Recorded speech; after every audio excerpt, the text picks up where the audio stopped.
Welcome to BNEWS Weekly. I'm Phil Gallagher, along with BNEWS Director Rich Hosford, BNEWS reporters Tad Stefanak and Robert Paris, Chris Flaherty with the Community Calendar, and Liz Gillespie with Sports. Thank you for joining us. The identity of the man killed in a house fire earlier this month has been released. Authorities have confirmed that the name of the victim in the fatal house fire is Kevin O'Brien, 61, of Burlington. As reported on BNews on January 9, at approximately 1 p.m., members of the Burlington Fire and Police Departments responded to a Maryvale Road residence for a report of a house fire with people still inside. Upon arrival, first responders found heavy smoke coming from the windows of the home and flames coming from the front window. The victim's 90-year-old mother was rescued from the home by a FedEx driver and a neighbor.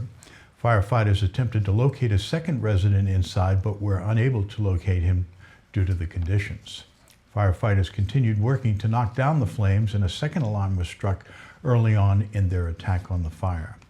Firefighters later located O'Brien deceased inside. O'Brien's mother, whose name has not officially been released, was taken to the hospital for smoke-related injuries, and she currently remains there for treatment. The Burlington Breakfast Rotary Club has set up a fundraiser for her in wake of the tragedy where she lost both her son and her home. The fundraiser organizers are asking, due to issues with space, not to send clothing, and instead they suggest a financial donation made out by check would be the best way to help. Checks can be sent to the 26 Maryvale Fund, CO, Burlington Breakfast Rotary Club, 27 Maryvale Road, Burlington, Mass. 01803. A controversial sign that will be placed on town property for a leasing fee has been approved by the Board of Selectmen. The monument sign for the shops at Simon Park Development at 154 through 160 Cambridge Street, formerly the Building 19.5 site, was approved by a 3-2 vote during last week's Board of Selectmen meeting. Selectmen Nick Priest and Bob Hogan voted against the license deal. The sign will be a 14-foot structure off of Cambridge Street with the list of businesses in the commercial park. As part of an agreement made at the meeting, the sign will list only the business names and not have logos, which at least one member of the board thought would be too distracting to drivers. One issue with the sign raised by those who oppose it is its placement on town property. Planning Chair Barbara LaRue, who spoke against it at the meeting and wrote a letter to the board, said this could set a bad precedent and that other businesses might use it and try to get their own signs on town property. Selectman Priest said his concern is that even if the agreement between the town and the developer was legal, as town council had opined through an interpretation of the bylaws, he thought concerns raised by other boards should be taken into consideration. Specifically, the Board of Appeals, which normally handles the bylaws in regards to signage, had expressed concern about the process where the selectmen made this agreement by acting alone. Selectman Mike Runyon, who had been on the subcommittee for the license agreement over the sign, said he thought the issue wasn't with the sign but with the town's bylaws regarding signage. He suggested the bylaws should be reviewed and possibly updated in the interest of helping businesses be successful. In the end, the license agreement was approved. Under that agreement, Duffy Properties will pay the town $436,000 for the use of town property.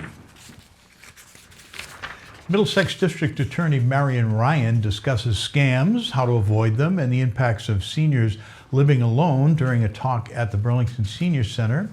BNews Director Rich Hosford caught up with her to talk about the program and has this report. The people on the phone are nice, and they keep calling and they're talking, and it's somebody to talk to. And before you know it, money's going out the door. And the reason that money is going out the door is because those callers were scammers. Scams and how to avoid them was the topic of the day when District Attorney Marian Ryan recently visited the Burlington Senior Center to give a talk on the subject. She wanted to help the vulnerable population of seniors avoid becoming victims and had a couple of key points to touch upon. One is to make people aware of some of the scams and kind of deceptive practices that we're seeing so they protect themselves. And also my hope is always that people will spread the word to others. She also spoke about the impact of seniors living by themselves. The second piece is really a bigger focus we have now, which is on loneliness. And how many people folks may know who, maybe they live in your neighborhood, you knew them from somewhere else, and they've really gotten very disconnected. And that being disconnected, first of all, has some health consequences.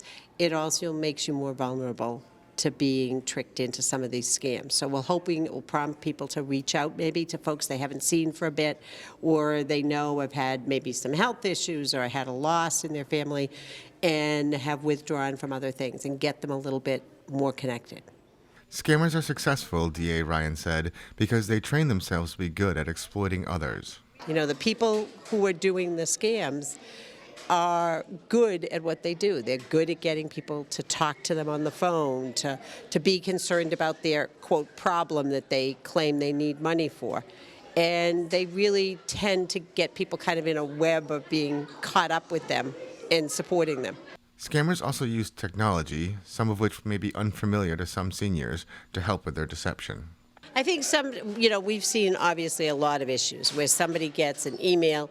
They, again, because the scammers are good, it looks very much like it's a real email. You think you recognize the address, you think it's from your bank or whatever it is, and they're asking for something and you feel like, well, it's from my bank, it's from my credit card company. I'm going to respond and do that. And what we want people to be reminded of is, if you opened an account at the bank isn't ever going to call you and say, what's your account number?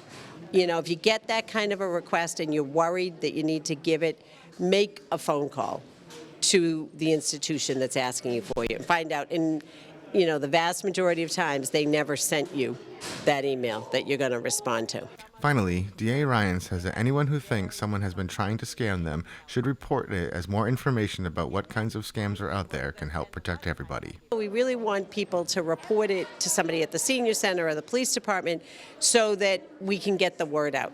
You know, a lot of times the way we prevent these things is either something like cable TV is good enough to put out for us, this kind of a scam is going around, be careful. We get the local papers to put it out there so that hopefully somebody reads that. When they get that call, they think, oh, I just read about that. That's a scam. From the Burlington Senior Center, I'm BNEWS Director Rich Halsford. A simple rule of thumb is do not give gift cards or gift card numbers to anyone. If you have any questions at all about calls, call the police department or call the senior center. They'll let you know if it's for real. Adjustments are needed for the prospective Burlington Sculpture Park. In November, the Burlington Sculpture Park Subcommittee was given the go-ahead by the Board of Selectmen to proceed with plans for a sculpture park on the plot of land between the Burlington Police Station and the Grandview Farm. The subcommittee, working with the New England Sculpture Association, sent out a call for sculpture submissions. Members of the Burlington Historical Commission attended a recent Sculpture Park Subcommittee meeting and informed them a sculpture park is not permitted on the Grandview grounds. This is due, they say, to the terms of the land swap agreement the town undertook with the Gutierrez Company in 2014 to obtain the Grandview property. Subcommittee liaison to the subcommittee, Nick Priest, reported to his board the legal documentation of the 2014 land swap that states the Grandview Farm land is designated passive recreation only. According to Massachusetts law, passive recreation means no permanent structures can be built on the site.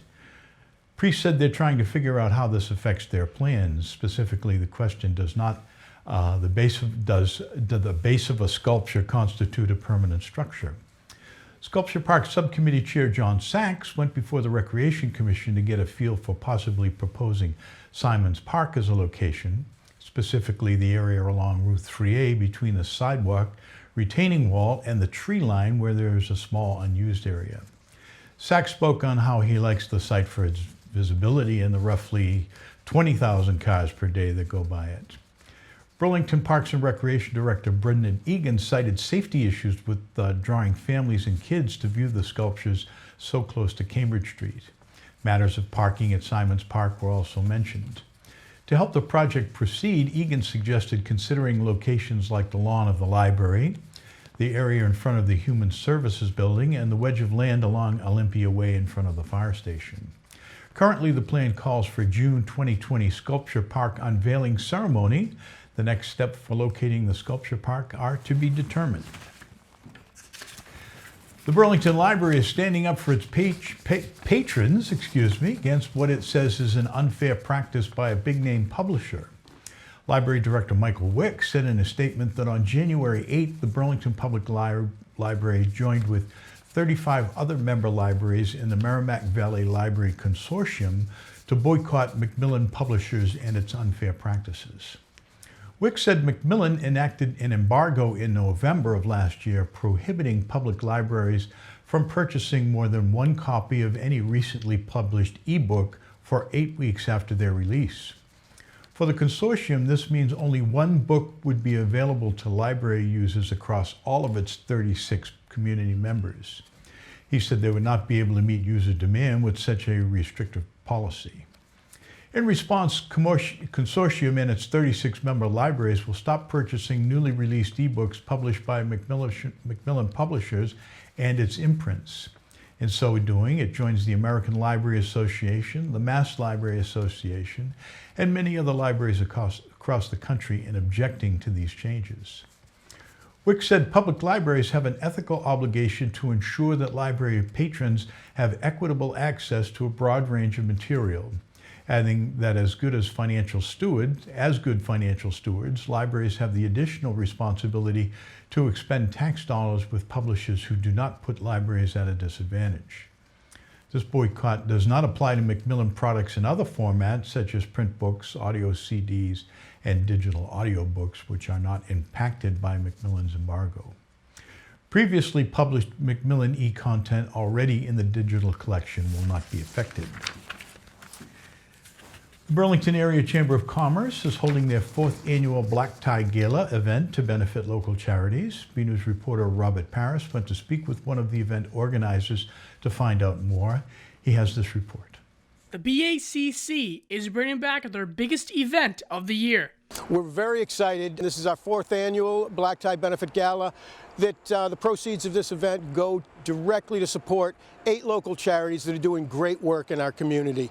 And these things don't happen by themselves. We're very fortunate to have sponsors and businesses in this community that truly care not only about their own clients, but the communities they're in. And if you look behind me, we couldn't have picked a better spot for this initial shot than the Herb Chambers companies. Herb Chambers has been a real stalwart in this community and always gives back to the local organizations, but this one's stepping up big time, as always, for our Black Tie Benefit Gala. The gala has been moved to a new location. This year we're moving over to the Crown Plaza in Woburn. We have members, about 40 different cities and towns that are members of the Burlington Area Chamber. We always want to make sure that we're spreading it around, and they've got a brand new ballroom, and we're looking forward to showing off one of our members' new locations. The BACC wants to ensure that everyone will have a good time while helping a variety of charities around the Middlesex area. The Black Tie Benefit really represents one of the things that sets this chamber aside from others. We realize that most of us that are working are very fortunate, and the client base that we have here is unique and dynamic, but there are those that need help. Those that need help are being served by these charities, and we're able to see what they're doing on display for all of us. And by the way, it happens to be a great time for everyone. This is Robert Paris for BNEWS Weekly. Another retail store with a Burlington location is closing. A week after the news that Bose is closing all its North American retail locations, there is now news that the stationery chain Papyrus is set to close all of its retail locations within the next month or so. Parent company Sherman Retail Group cited current challenges of the retail industry in a letter to employees. According to its website, Papyrus was founded in 1950. It specializes in greeting cards, gift bags, paper products, and writing accessories. The site recently listed 260 active stores. There are 10 Papyrus locations in Massachusetts, including the one in Burlington Mall. Many of the stores have reportedly already started clearance sales. The company's website is offering discounted items and states that all sales are final. Fortune magazine reports that at this time it is unclear if Papyrus plans to file for bankruptcy or if this is a simple consolidation by Sherman, which also owns greeting card company American Greetings and Paper Destiny. And if you've been down to the mall, you'll notice that the CVS on the first floor has also closed. The first joint program between the Burlington Public Library and Burlington Garden Club took place this week with Master Gardener Peter Coppola presenting his expert advice for the upcoming gardening season and what you can do to prepare for the during the winter months. Prepare your flower beds or vegetable beds. Let's take a look. With the Burlington Garden Club, it's never too early to think spring. The Burlington Public Library recently hosted a garden club event. Thank you. With a presentation by Master Gardener Peter Coppola. Following the event, Peter had some advice for first-time gardeners looking forward to spring. If you just purchased a home and you don't know anything about your yard, I would not do anything. I would just let everything grow, see what you have in your yard, just monitor it, look at what's growing well, look at what isn't growing well, identify where you might want to put your flower or vegetable beds, and mark that off. Even during the winter, you can contribute to your garden with compost. So in the bottom base of the compost pile, even in the middle of the winter, it's warm enough that it's decomposing there. The outer areas are frozen solid. But it does not stop me from continuing to throw things on top of the pile all winter long. All my kitchen scraps and anything else that I clean up in the yard goes on top of the pile. And then in the spring, when the air temperature rises above 50 degrees and the soil warms up, composition will start again. Look forward to more professional gardening advice from Master Gardener Peter Coppola in the coming months here on BCAT. And special thanks to Phil Gallagher, cameraman for this report. From the Burlington Library, I'm BNEWS reporter Tad Stefanak. So now's the time to do that. The Burlington Board of Selectmen has announced that the Town of Burlington Scholarship Fund applications are available for 2020 graduating high school seniors residing in Burlington. Applicants can be graduating from Burlington High, private and vocational schools, and must be attending a college, university, or technical school accredited by their appropriate state board of education. Every 2020 graduating senior residing in the town of Burlington is eligible to apply for scholarships which will be awarded at the Burlington High School Annual Scholarship Award Night. Along with the completed application, an essay, high school transcript, and one letter of recommendation from either a high school counselor, instructor, a member of clergy, or a professional person and/or supervisor are required.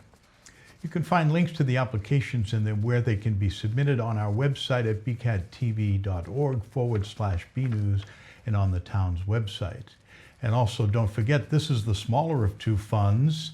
The Burlington Community Scholarship Foundation is also accepting applications from graduating Burlington High School seniors and adults.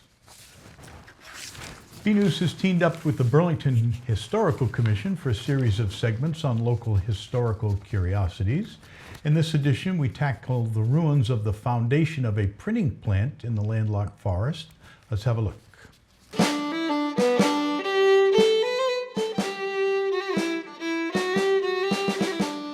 In the landlocked forest is this foundation, which very few people in Burlington have seen. Ed Fogelberg tells us that it's not clear when this dwelling was built. This, we're very sure, is the dwelling of Francis Bannon, and that he had a block printing company here. This has been isolated from the rest of Burlington since Route 128 in back of me and Route 3 off to my right cut this section of land off from the main portion of Burlington. It's been abandoned, but this was the site of an industry back at the turn of the 20th century. Block printing. There were 2 factories in town. This was one of them. And it's an interesting place to visit.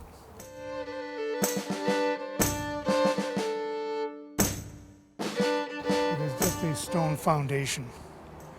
And that's actually what makes it the most interesting, having a full 19th century stone foundation intact. The house obviously is gone. Everything that was organic, the wood, the shingles, all the rest of that is long gone.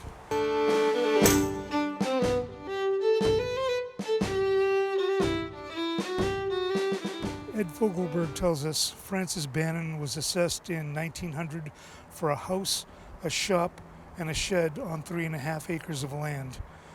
But there's no mention to indicate that a printing plant still was in operation here.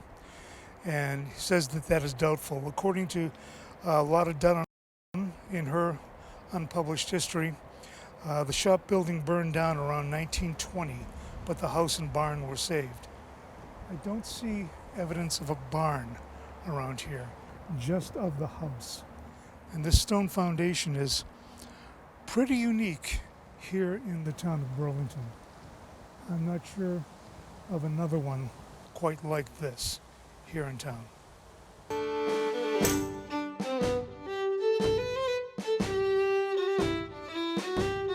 Structure, it's a little collapsed structure, was kind of a mystery when we first came around. I was here on a tour of the landlocked forest with many other people as they were showing it off. We got to this and no one knew what it was, except for my wife. My wife grew up on a farm in Indiana. She took one look and said, "That's a cistern." A cistern is more like a well that you would pump water into. So you'd have a water supply throughout your time, during the day, during the week. Rather than having to pump water constantly, you'd fill your cistern and draw water from it. A quick calculation shows us that these two rocks each would weigh in the neighborhood of 2 tons, over 3,900 pounds each. That's a lot of work without modern machinery. Moving these around on sledges, hauled by oxen perhaps, moved into place using levers. It really makes you think.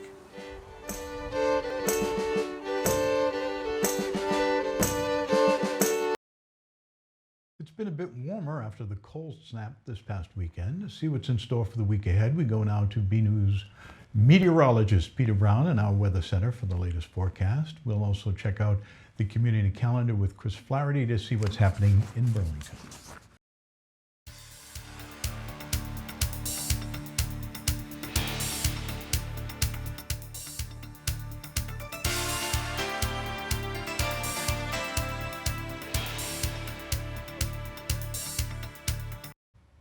Well, hello everyone, and this is Peter Brown with a look at your weather for the next 7 days. And I know it's hard to believe that we are looking at the last week of January, but I know we haven't been seeing temperatures the past week or so in the 70s, but we've seen temperatures that have actually been fairly nice for this time of the year.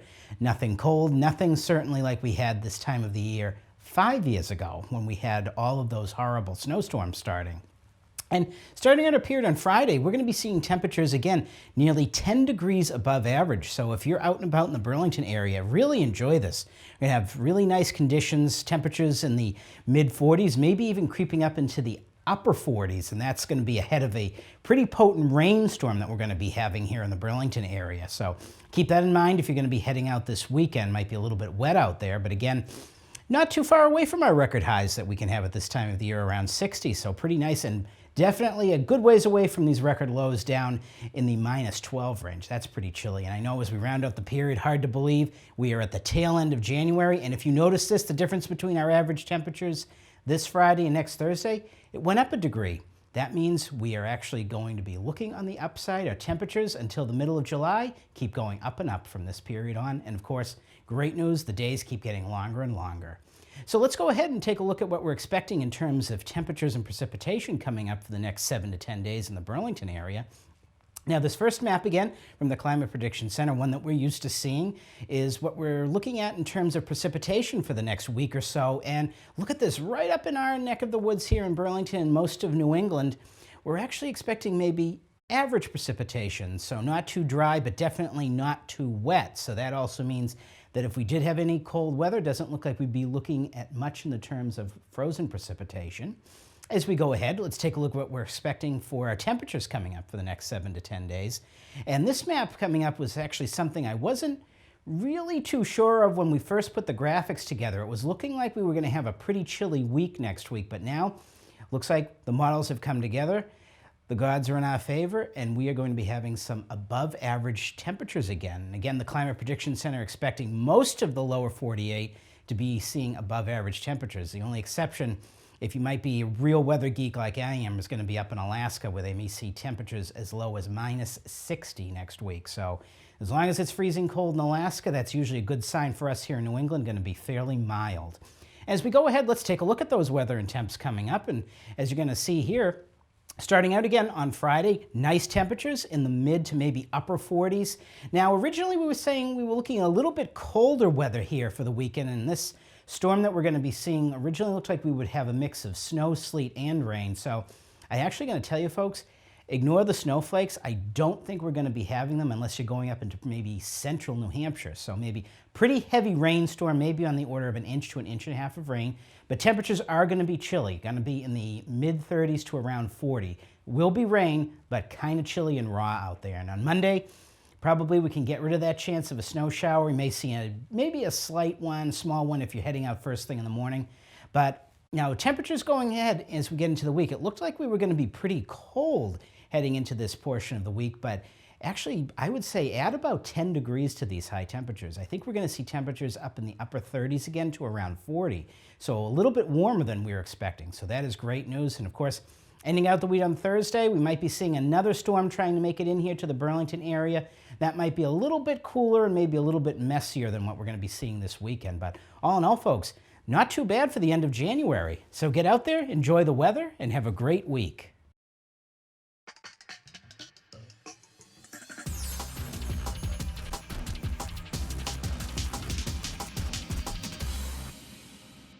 Hey everyone, this is Chris Flaherty with your community calendar.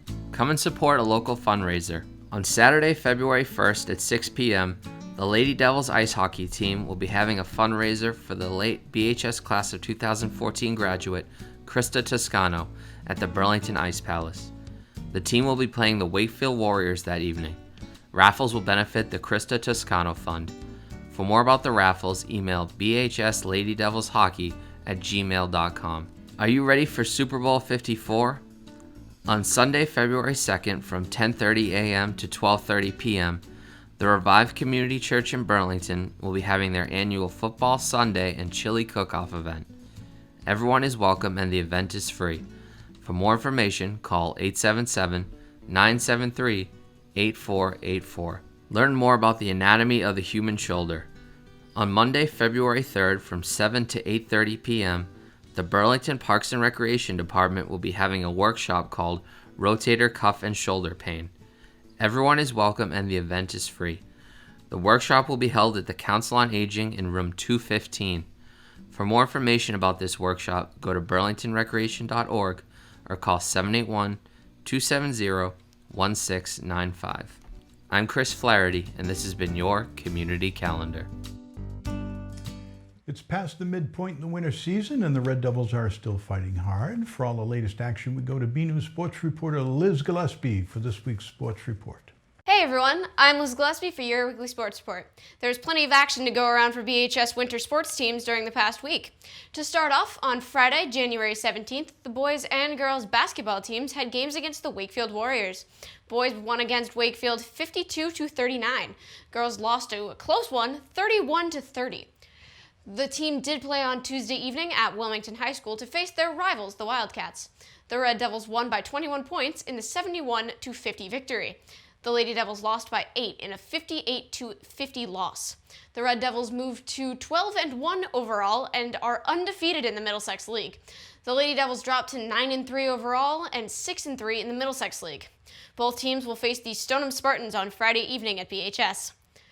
Boys wrestling traveled to Middletown, Connecticut, where they competed in the Coulter Abley Memorial Tournament. Juniors Zach and Cam Soda, Joe Perna, and Ryan McGilvery all went 3-0 and won their pools. Sophomores Jack Laverty, Timmy Vadnais, and Adam Eldy all went 2-1 and finished second in their pools. The Red Devils finished 7th place out of the 16 teams, and the team will face the Woburn Tanners on Wednesday evening at BHS, where they come up short in the victory of 42-36 loss. However, there is some good news for a wrestler on the team. Junior Cam Soda got his 100th win during the Connecticut tournament last Saturday. Soda is the 25th Red Devil wrestler with 100 wins and the 7th junior to reach this milestone. Congrats to Cam. On Friday evening, the team will be having a quad meet with Arlington, Masconomet, and Dedham at BHS. The boys are currently standing at 4 and 7. Boys swimming lost to the Reading Rockets on Tuesday afternoon with a final score of 87-78. The boys will be facing the Lexington Minutemen on Thursday afternoon at Shawshene Valley Technical High School. Boys and girls hockey had games Saturday, Sunday, and Monday. First, both teams faced the Lexington Minutemen on Saturday afternoon at the Ice Palace. The girls suffered a shutout of 3-0. The boys won in a close 2-1 game over the Minutemen, though. On Sunday, the girls faced the Central Catholic Cougars, where they won in a blowout victory of 11-4. And finally, the boys faced the Malden Catholic Lancers on Monday afternoon. The boys lost 3-1 over the Lancers. The Red Devil hockey teams will drop to 10-2 in the division and 7-1 in the Middlesex League. The Lady Devils hockey moved to 5-2 in their division and 1-2-4 in the Middlesex League. Girls gymnastics had a meet against the Melrose Red Raiders on Tuesday evening inside the BHS Rubber Gym. The girls lost by a score of 133.25 to 127.45. Here is a clip from the captains and the coach from the meet. Well, it was really hard scoring on some of the events, but I think we did pretty well bringing it all together, especially at the end. At the beginning on beam, it was a little shaky for some of us, but I think we all pulled it through at the end. So even though we had a loss, I think we still did pretty well overall. Like, our score wasn't too bad, and I think we have definitely room for improvement for next time. Yeah, we got close to our personal best score for all around, so that's all we can ask for. Next time, hopefully we get a little higher, but as a team, our performance was well. The scores were a little bit lower, but our performance as well. So we're happy with that. Yeah. They did really well on balance beam and bars. That was a strong point, and actually we had some higher scores on floor. So each meet we're getting better and better. So that's all we can ask for. At this point, we've had some injuries and some late additions to the lineup. And now that we've had a few more join the lineup, we're hoping to go even higher with scores. The girls will face the Reading Rockets next Tuesday at Reading Gymnastics. Meanwhile, boys gymnastics faced the Attleboro Bombardiers on January 17th at BHS. The team couldn't seal the deal as they lost 164.4 to 148.2. The team will travel to Newton North next Tuesday night to face the Tigers. The boys are 2-1 in the division. Boys track won their 4th consecutive state relay title against the Wilmington Wildcats. The Red Devils edged the Middlesex Freedom rival Wilmington by half a point. Shuttle hurdle team of Thomas McKinich, Ryan Devereaux, Joe Mitchell, and Keenan Wilson won the first event of the night in a school record of 27.3. Girls and boys track will be having a meet against the Wakefield Warriors on Friday evening at the Reggie Lewis Track and Tennis Center. And that's all for your weekly sports report. I'm Liz Gillespie, back to you guys in the studio. Another week, another photo to highlight. This week's photo features a man who spent his career helping to keep the Burlington community safe. It is from the Burlington Fire Department and features a retiring member holding his retirement plaque. Congratulations to Burlington Fire Lieutenant John Skinner, who will be retiring after 32 years of service to the community, the department posted on Twitter. Lieutenant Skinner will be working his final shift with Group 4, actually last evening, Thursday, January 23rd. From all of us at BNews, congratulations on retirement and thanks for your years of service to the community. I can tell you from experience that retirement is 6 Saturdays followed by trash day. We'd like to see your photos. They could be of something you see around town, the weather outside your own door, or even photos of your family members and pets. Whatever you think is interesting and would like to share. Email your photos to bcat@bcattv.org with the subject line Photo of the Week. And that's it from the news desk here at BNEWS Weekly. I'm Phil Gallagher along with Rich Hosford, Tad Stefanak, Robert Paris, Peter Brown, Chris Flaherty, and Liz Gillespie. Thank you for joining us.